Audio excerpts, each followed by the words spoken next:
ஒரு நிமிடம் கூட இந்த வீடியோவை தள்ளிவிடாதீர்கள்.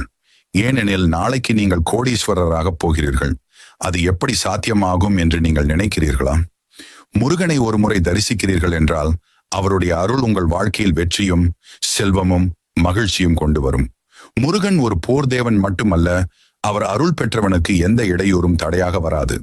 சபரிமலைக்கு போனாலும் திருச்செந்தூருக்கு போனாலும் முருகனை நினைத்தாலே கூட மனதில் இருந்த கஷ்டங்கள் அகன்றுவிடும்.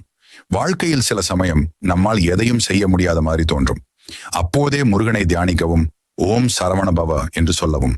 அந்த ஒரு சொல் உங்களுடைய மனதை வலிமையாக்கும், உங்களுக்குள் இருக்கும் தைரியத்தை எழுப்பும். முருகன் தனது பக்தர்களை ஒருபோதும் கைவிட மாட்டார்.